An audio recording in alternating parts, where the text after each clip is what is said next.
ನಾವೇನು ಇಲ್ಲಿಗಲ್ ಯಾವುದೇ ಆಕ್ಟಿವಿಟಿ ನಮ್ಮ ನ್ಯಾಯ ಬೇಕು. ಯಾರೇ ತಪ್ಪು ನಮ್ಮ ಜೊತೆ ಇದ್ದರೆ ತಪ್ಪು ಮಾಡಿದ್ರೆ ಅವ್ರಿಗೆ ಶಿಕ್ಷೆ ಆಗದೆ, ಮತ್ತೊಬ್ಬರು ಯಾರೇ ತಪ್ಪು ಮಾಡಿದ್ರೆ ಶಿಕ್ಷೆ ಆಗಬೇಕು ಅನ್ನೋದು ನಮ್ದು. ನಾವು ಪ್ರತಿ ಸರಿ ಡಿಸಿಷನ್ ಬಂದು ಹೇಳ್ತಿರೋದು ಸಾಕಷ್ಟು ಒಬ್ರಿಗೊಂದು ಮಾಡಬೇಡ್ರಿ ಅಂತ ಹೇಳಿ. ಆ ರೀತಿಯಲ್ಲಿ ಸಿದ್ದಾಪುರದಲ್ಲಿ ಭಾಳ ನಡೀತಾ ಇದೆ. ನಿನ್ನೆ ಏನಾದರೂ ಎಚ್ಚೆತ್ಕೊಂಡಿದ್ದರೆ ಆ ಪ್ರಾಣ ಹೋಗ್ತಿರ್ಲಿಲ್ಲ. ಅದರ ಮೇಲಾಗಿ ಮೊನ್ನೆ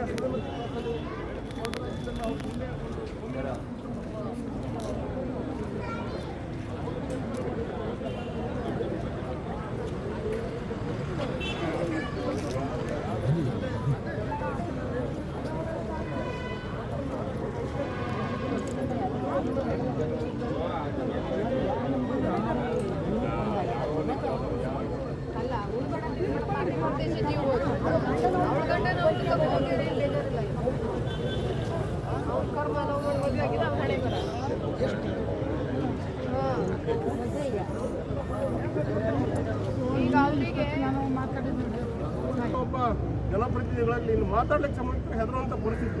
ಈ ರೀತಿ ಗುಂಡಾಗಳನ್ನು ತಂದು ಬಂದು ಸಾಕು ಹಾಕಿಸಿ ಕೊಡ್ತಾರೆ ಅಂತಂದ್ರೆ ಜನಸಾಮಾನ್ಯರ ರಕ್ಷಣೆ ಜನಸಾಮಾನ್ಯರಿಗೆ ರಕ್ಷಣೆ ಇಲ್ಲದ ರೀತಿಯಲ್ಲಿ ನಮ್ಮ ಸಿದ್ದಾಪುರ ಸ್ಟೇಷನ್ನಲ್ಲಿ ವರ್ತನೆ ಆಗ್ತಾ ಇದೆ. ಇದು ಆ ರೀತಿ ಆಗ್ಬಾರ್ದು. ಇಲ್ಲಿ ಗೊತ್ತಾಗಂತೆ ಯಾರಾದರೂ ಒಬ್ಬರು ಜಿಲ್ಲಾ ವರಿಷ್ಠಾಧಿಕಾರಿಗಳಿಗೆ ಅವ್ರ ಹತ್ರ ನಿಮ್ಗೆ ಏನಾಗಬೇಕು ಅಂತ ಬಂದಿರೋ ಆ ವಿಷಯ ಮುಗಿದು ಹೋಗಿದ್ರ ಬಗ್ಗೆ ಏನು ಕ್ರಮ ತಗೊಳ್ಬೇಕು ಯಾರಾದರೂ ಎಲ್ಲರೂ ಅದೇ ಉದ್ದೇಶ.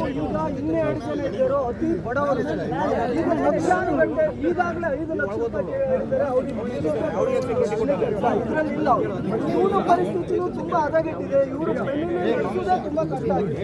ಇವನು ಕೋಟಿ ಹಣದಾಗ ಇದೆ. ಅವನಿಂದ ಏನು ಸಿಗುವಂತ ಭರವಸೆ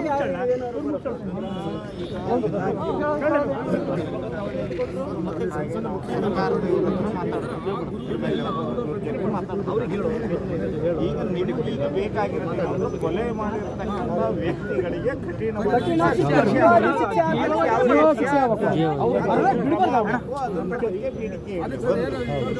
ಯಾವ ಕಾರಣಕ್ಕೂ 6 ತಿಂಗಳಿಗೆ 3 ತಿಂಗಳಿಗೆ ಹೊರಗೆ ಬರಬಾರ್ದು. ಇವತ್ತೊಂದಿನ ನಾವೆಲ್ಲ ಉತ್ಸಾಹದಲ್ಲಿ ಬಂದು ಧಿಕ್ಕಾರ ಕೊಟ್ಟು ಮತ್ತೊಂದು ಮಾಡೋದಲ್ಲ. ಸಾಕ್ಷಿಯನ್ನ ಎಲ್ಲರೂ ಸೇರಿಕೊಡಿ. ಅವ್ರು ಸಾಹೇಬ್ರು ಹೇಳಿದ್ರಿ ಈಗ ವಿಡಿಯೋದಲ್ಲಿ ಏನಿದೆ ಸರ್, ಈಗ ಅವರು ಕೊಲೆ ಮಾಡ್ಲಿಕ್ಕೆ ಬರಲಿಲ್ಲ, ಮಾತುಕತೆ ವೆಪನ್ಸ್ ತಗೊಂಡು ಕೊಲೆ ಮಾಡ್ಲಿಕ್ಕೆ ಪ್ರಿಪೇರ್ ಆಗಿ ಬಂದಿದ್ದಾರೆ.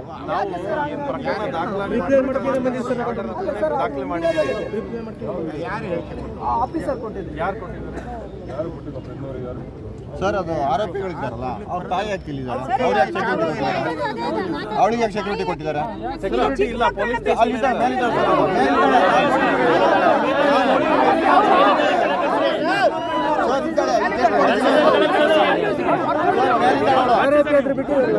ಪ್ರೊಸೀಜರ್ ಮಾಡ್ತಾ ಇದ್ದಾರೆ.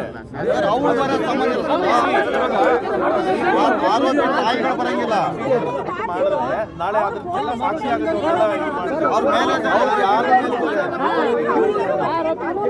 ಅವ್ರಿಗೆ ನ್ಯಾಯ ಸಿಗುವಷ್ಟು ವಾದ ಮಾಡುವಷ್ಟು ಅವ್ರು ನಡೆಸುವಂತವ್ರು ಅವ್ರ ಮನೆಯಲ್ಲಿ ಯಾರು ಇಲ್ಲ ಸರ್.